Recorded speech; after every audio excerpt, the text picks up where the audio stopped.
Hey everybody, I'm Morty. And I'm Brian. And on today's episode of Connecting Through Wrestling, we have current NWA wrestler Big Strong Mims. How you doing, sir? Doing good, man. I'm feeling big and strong, even bigger, even stronger, even Mimser, all that. It's good. Glad to hear it. So, I start off almost every interview with the same question, and it can either be the easiest question or the hardest question to answer. Depends how long the answer is, I guess. What got you into wrestling?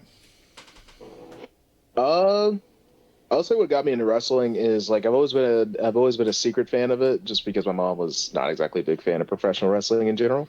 But the moment that made me decide that I wanted to do professional wrestling, or that I wanted to have the moments that kind of come along with that, was Triple H's return from the quad tear. Because it is no secret, Triple H is my favorite wrestler of all time. At one point, it was always The Undertaker, but it was a few things in one of his documentaries that he did that just like solidified it as, nah, Triple H is no longer second. He is holding the top spot.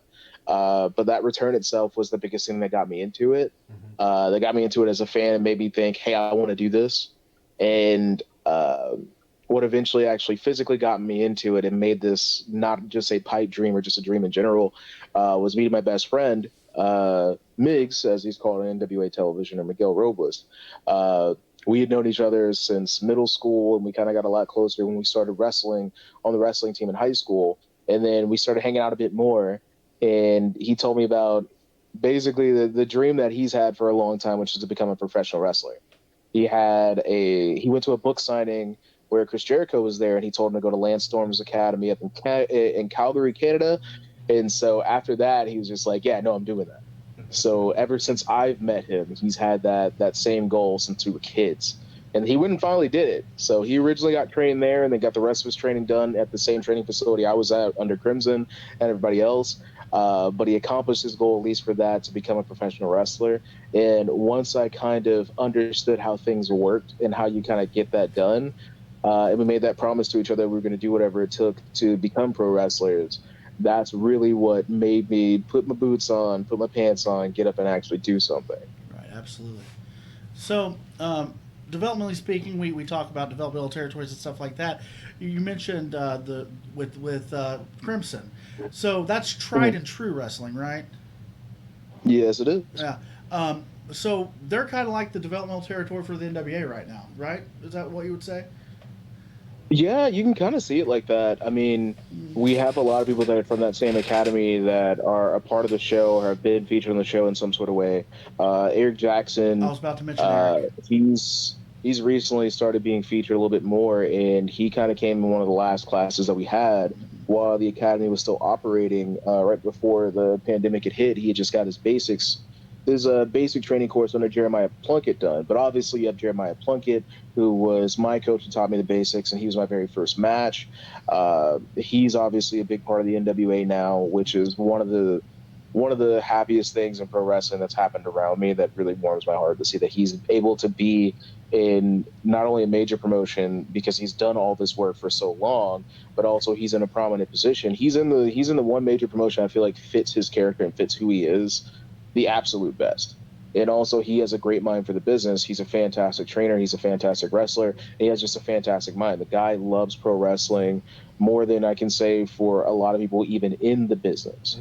But on top of that, you obviously have Tom Latimer, who was one of the trainers there and was my last trainer. I trained under him for the longest amount of time. I think for at least over about a year and a half, I was training under him. And then you've had a lot of guys from NWA kind of come in, show up, and contribute a bit to our training. Jack Stain obviously contributed to my training a little bit. Nick Aldis himself contributed to that. He actually taught me a lot more about promos than I've learned from anybody. And he's only given me small nuggets here and there, but he's still like a big part of what kind of created this character of Big Strong Mims and kind of what influenced a lot of how I act in the ring and the confidence that I do have. It was from not just watching Nick, but also speaking to him about it. I still come to him with advice. I still come to him for advice. I came to him for advice before the match I had with Tyrus. I even came to him for advice during StarCast. I was working the event, and he had one of the tables there. And through the waves of fans he had to deal with, I still got to sit there. I got to sit there with him and talk to him about, just advice about concussions, because I've obviously been recovering from that. but yeah, you have so much influence from the NWA coming into our academy, and so many people from our academy going into that. Jake Dumas, Rush Freeman, Devin Graves. They spell his name wrong all the time, and it's hilarious to me. But Deontay, Deontay is also from our academy, and then Miguel Robles, obviously, as Mix, he's from our academy. So it's a lot of people that are from our school and have been able to say that they're a success story by being on NWA television. And I'm humbled. I'm excited, and it's actually very comforting to know that I was one of the first people to open that door for other students from our academy to come and jump in on that. Yeah, because you were season 1, right, of NWA? Oh yeah, the Yeah, very first absolutely. episode. Yeah. I got to. It was the one match. It's the only match this entire time I've been a professional wrestler that I've not been nervous before. Every other match, always nervous. I'll pee like 16, 20 times It's without even real. drinking anything that morning. I'm just always nervous before every match. And it may just be because of the lack of experience that I have. Who knows? I still haven't even had 100 matches yet. I think I might be at like maybe 70 by That's now in amazing. total. It's Um, amazing. but I had that match obviously with one of my trainers, Tom Latimer, who, I mean, it's not hard to be more confident whenever just the day before that you were in the ring training with him and fooling around and rolling around and making jokes, Right. busting part jokes and whatnot. Yeah. So it's a lot easier to be across the ring from him, especially to know, hey, we're only going to be in there for about 2 to 4 minutes. Like, Yeah. it's gonna be fine. Just listen to me and we'll get through this. Yeah. Yeah. Absolutely. Um, I've always, because I've been uh, a professional wrestling manager for about 12 years, and Mhm. every time that I go out there, I still have to pee. Right before we go out there, it's just like it's one of those things like, oh man, what, I gotta go. You know, you gotta go out the door. We can't, no time to go to the restroom. And I've always mentioned that to, I talked to my trainer about that, and he goes, well, if you ever lose that feeling, then it's time to get out of wrestling, is what he told me. So I'm like, okay, I understand that. He goes, because that tells you that you have nerves because you care enough that you want to still have a good product. And I don't like that's an impressive. I never put thought of it that way until he told me that. So if you still have that Mhm. feeling when you go out there, yeah, it's a good thing. Absolutely. Yeah, I Yeah. like to think of it that way. That's a really good thought process to have. I mean, I asked the same advice of Zicky Dice when he was in NWA, Hmm. and he told me he was like, yeah, to this day, bro. He was like, I've been wrestling for a lot longer, and he was just like, dude, I still get nervous. Hmm. He's like, every single match, still get nervous like crazy. It's just a part of the business, and it's a good thing. He was like, if you get nervous, especially later in your career, that's less likely that you're actually going to mess anything up and do what you're scared of happening.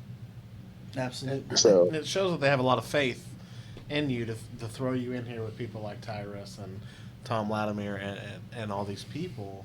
So mm, that's always a positive that early on that they have this much confidence. They're putting you on NWA TV. They're putting you with these people that have been on national stage, and then you're on the right path. Is what I'm getting at. This is just the beginning. Oh yeah. Yeah. Yeah. I Absolutely. appreciate that, No, no man. problem. I mean, even with, I think it's a comforting thing because I wasn't told about the whole EC3 thing until everybody else found out. So everybody found out.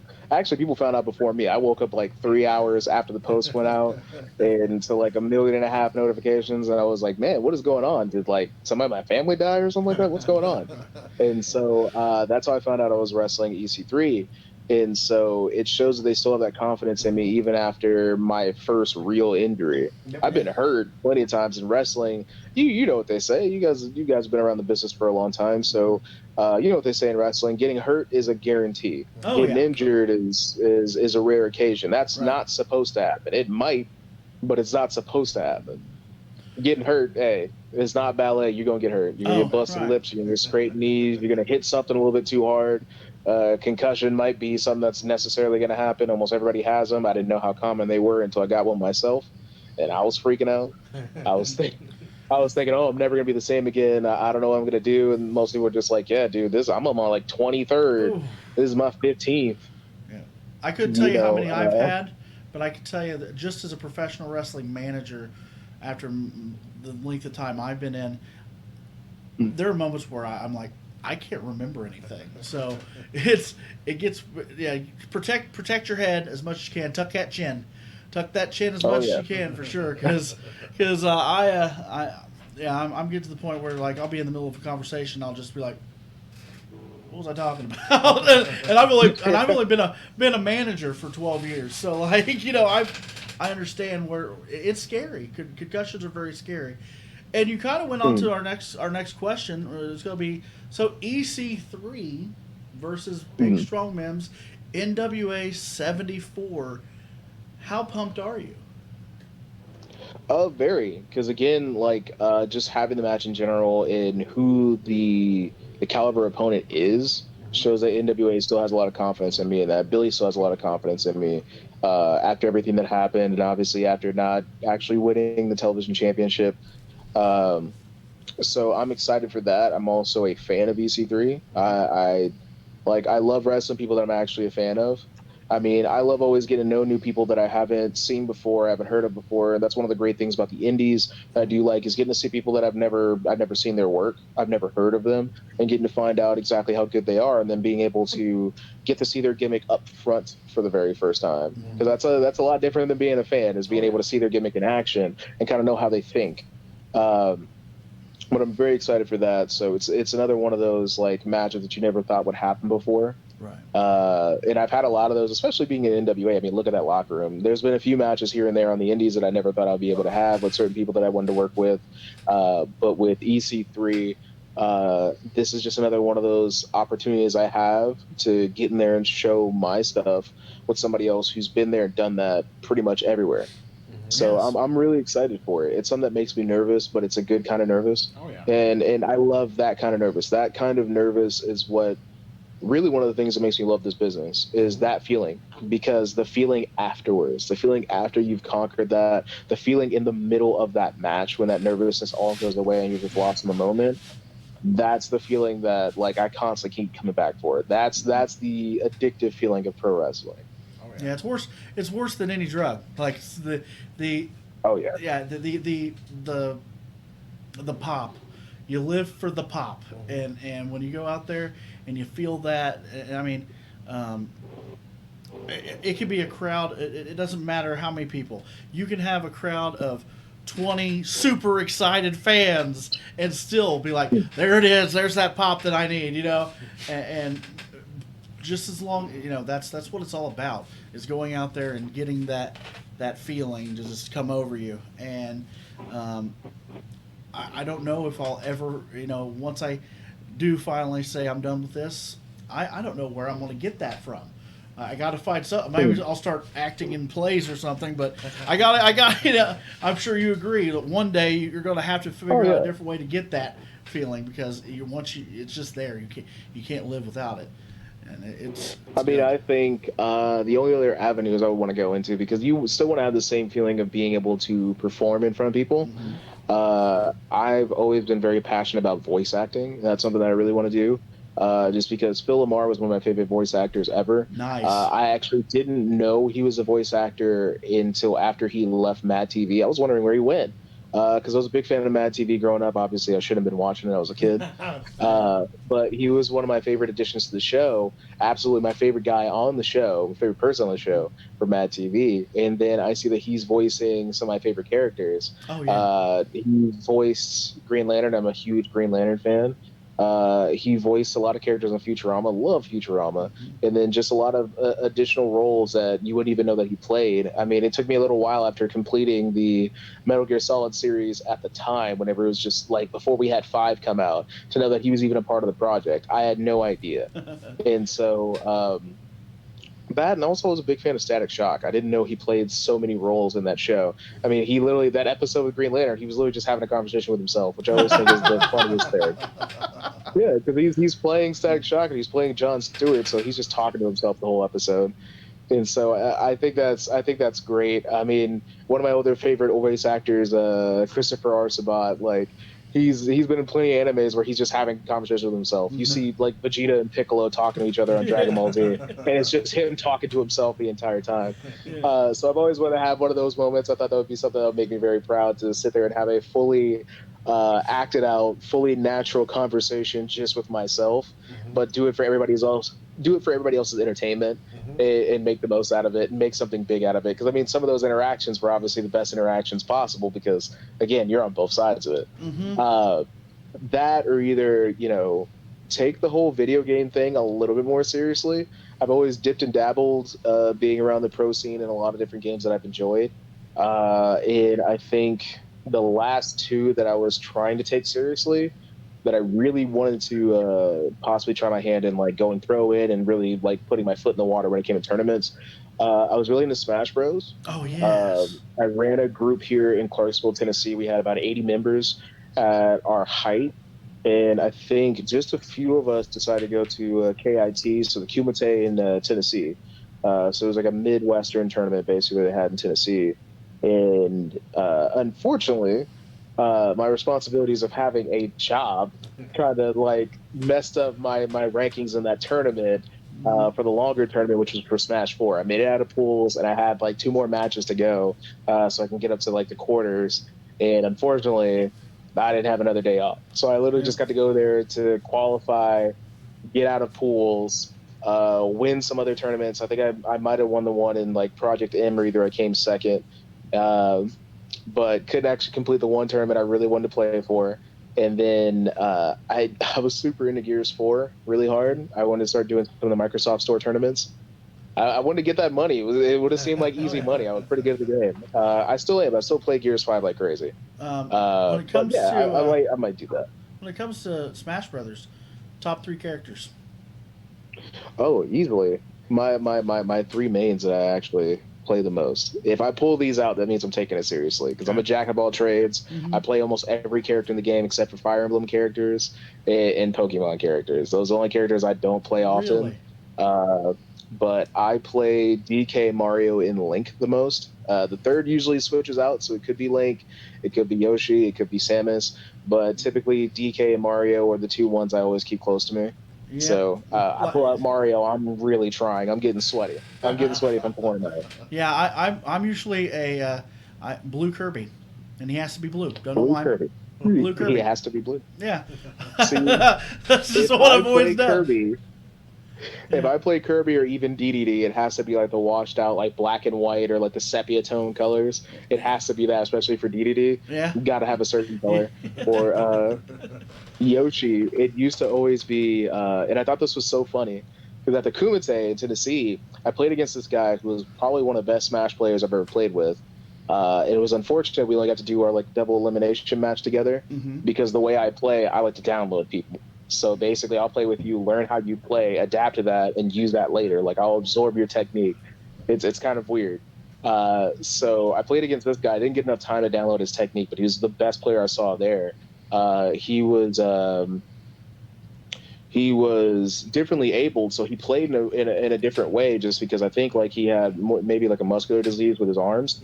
And so the way he adapted to play, I think he was just using like 3 fingers, and I think he used his mouth. And even then, I'm a fully abled player and got absolutely caved in. This man stomped me, and I am able.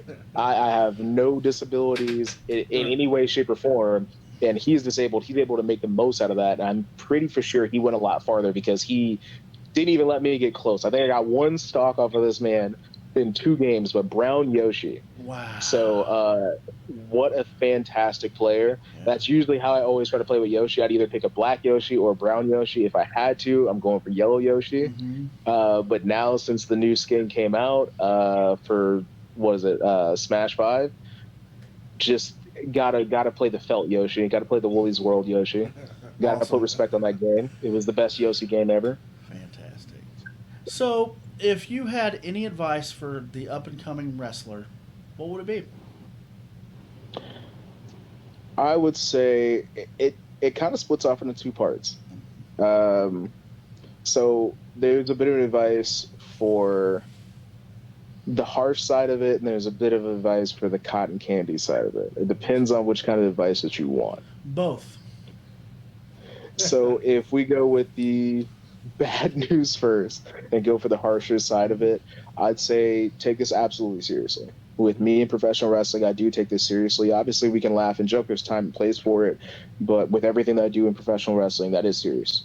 I take my time at the gym seriously. I take when I watch matches to study. I take that seriously. What I do inside the ring, I always take that seriously. It's never been really a joke to me. It's still something you can have fun with, but at the end of the day, it's something I want to take seriously because I want that to be something that not only I can feed myself and my future kids with, and buy up all the dogs in every shelter in whatever city I'm in, and make a lot of money like that. It's also something that I want to use to inspire other people to do the same thing I'm doing. I got to have that conversation with Ron Simmons pretty recently at Starcast, but I've also had that conversation with Pope. And hopefully one day I'll get to have that conversation with Booker T or with Triple H and other people that kind of inspired me to take up the whole pro wrestling thing. Because there's a lot of people that inspired me to do this. That they made me think I've got to be able to do the same thing too. I want to be where they're at. I want to be able to have the kind of influence they have. I want to be able to make people react to the moments where I am successful. So it's like we're all sharing in whatever success that I have. I want to be able to recreate that Triple H moment that got me into professional wrestling, and I want people to be able to do that for me. Be able to say, you know what, the reason why I'm in professional wrestling is Mims. It's this one match that he had. It's this one thing that he did. It's this reaction that people had to winning this or doing that. And I was like, you know what, I have to do this too. That and wrestling. A lot of people say it's an escape. It's an escape for a lot of things in reality that you don't exactly want to deal with. You don't want to deal with everything 24/7. There's big mountains. There's mountain-like molehills that people have to deal with, and wrestling is a place where you get to kind of wipe that out of the way and just look forward at that and be entertained. So why not be able to give that to people? That's a great gift that a lot of people can't quantify. It's hard to put a price on that. It's hard to understand exactly how great of a gift that is, and that's what I want to give to people with my pro wrestling. I want to be able to give back, monetarily, be able to throw money on whoever, whenever they need it. But I also want to be able to give out those moments to other people that need it, because financial support isn't the only thing. It's emotional support. It's giving that entertainment, that emotional moment that'll make people inspired to go to work the next day, to be harsh about it, to pull the gun out of their mouth, to decide, you know what, I can get up, I can do what I need to do the next day. I'm so excited about this, I can't think about anything else. And that's one of the things that you can provide to people in the entertainment industry, and you can only do that if you take what you do seriously. So I would say anybody that gets into professional wrestling, take it absolutely seriously, because that could be a make or break moment for somebody else. That could be a make or break moment for yourself. And I wouldn't want anybody to waste their time in professional wrestling if they're just going to half-ass it. I wouldn't want to do that myself. We all get hurt. We all have the harsh realities of this, and there's no point in just kind of treating it like a joke. Now, the cotton candy and butterflies version of it is, if I can give you advice, it's do whatever you can in this business to have fun. There's a lot of moments in this business where behind the curtains and with a lot of stuff that you do that isn't winning championships, having big moments, or having those laugh out loud moments that cement your career, that are going to be draining. It's going to suck, but you have to find your ways to have fun, whether that's on an independent match in front of 2 people or 10 people or whatever. Finding a good friend in the wrestling business that you can kind of depend on to be your shoulder to cry on, and the person that kind of help you out of a lot of situations. Do what you can to make the best relationships possible, and try your best to have fun, because there's a lot of moments where people think about giving up. Every single wrestler has thought about giving up at every single point. There's been plenty of people that have probably been the biggest names in the business ever. I'm sure Hulk Hogan at one point thought about giving up. But it's finding those people that make you want to keep going. Absolutely. It's not a business that's cut out for everybody. I feel like people can find a spot anywhere in professional wrestling, but the best thing you can do is find your way to have fun. You don't want to end your career before it gets to where it could peak, you know? Right. And I feel like there's people that have, because they haven't found a way to have fun with pro wrestling. And for some people, unfortunately, it's not going to be fun. It's gonna suck. It is. But I still say it's the best idea to try to find your way to have fun with this. Oh yeah, For you sure. can definitely tell your heart's in the right place, your mind's in the right place. You Hmm. love professional wrestling, and that's very respectable because you're passionate about this. And a lot of people, some people aren't, some people are. You can tell that this is what you want to do, and by your words and everything, and you're very passionate. I appreciate that. Yeah, absolutely. Thank So, you. where can people find you on social media? Pretty much all my social media that is available, pretty much anything that I could possibly be on, it's under really underscore Mims. So even my Xbox gamer tag, really underscore Mims. I think, uh, yeah, even my BattleNet, because I play a ton of Overwatch, that's also really underscore Mims, or it's just really Mims is one word. But Mm-hmm. yeah, like I'm not really on social media way too much anymore, as I used to be. I definitely was on there all the time. I was somebody who loved to post a lot of stupid memes all day. That's pretty much all I did. Right. I was just posting whatever meme I could find. If I found it funny, you'd see like 100 of those things Understandable. on my timeline. I was very much into the current humor of today. Let's put it like that. But I found myself using it a little bit too much, so I kind of wean myself off of it. But I still try to make myself available. Even if I'm not posting, I still try to make myself available, obviously for bookings, for fans to literally just DM me and talk, to give out advice about the business. What little advice I can give, only having 4 years here and less than 100 matches. There's still advice I can give, and then also to the mentors that I still have in the business to talk to them. I mean, I literally got back on Instagram because I wasn't on there for a little while. I just wanted to kind of, focus after the concussion, focus Mm-hmm. on recovering, focusing on making for sure I was in a better spot when I come back. I got back on literally for like two reasons. Two reasons. The first reason was to announce the new song. So it's the same entrance theme that I had before, except it's no longer an instrumental. Downstate, one of my favorite bands, they have finally put the lyrics to it, and I think it's a fantastic song. It won't release until August 19th, Okay. Okay. but the full song will be out for everybody to listen to. The same song that I've had on repeat for like a month now. But that, and then also to talk to Pope, Yeah. because me and Pope actually communicate pretty often. And I know he was one of the first people to check in on me after I got the concussion. Like he was checking on me like um, the day after it happened, because I think he didn't get into town until he didn't get into Tennessee until probably that Monday when I got hurt on that Saturday. So he didn't know what had happened until he showed up, and then he was just like, "Oh, wait, what's going on?" Right. And so you know, that was the second biggest reason to get back on Instagram, to go ahead and communicate with him, let him know that I'm okay, Mm-hmm. let him know that I'm planning on coming back For or sure. whatever, and that I unfortunately had to miss a seminar of his, and it was also a charity event that same day, which really tore my heart up because I wanted to be there for that charity event, if not for the seminar to learn something new, just to be there to be able to help out with the charity event. Mm-hmm. But I definitely got to miss out on a lot of these a lot of these nuggets of wisdom that Pope has, because every time I talk to Pope, I'm always learning something new. And I appreciate that about him. I'm a big sponge, and I love to soak up whatever possible lessons he can give to me. And I feel pretty bad about missing out about that,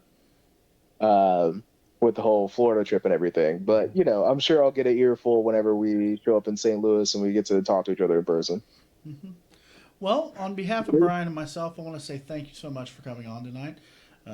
Spend some time with Yeah. us. It's been great. Great talking with you. Thank you so much. Thank you. Thank you for your time, guys. Thank you. Hey, everybody, it's Morty. It's Brian. And thank you for watching today's episode of Developmentally Speaking. If you could, please click that subscribe button. And don't forget to punch that bell icon so you can get notified whenever we go live or drop a new video every Monday. Well, thanks for watching, guys. And we'll see you on the next Developmentally Speaking.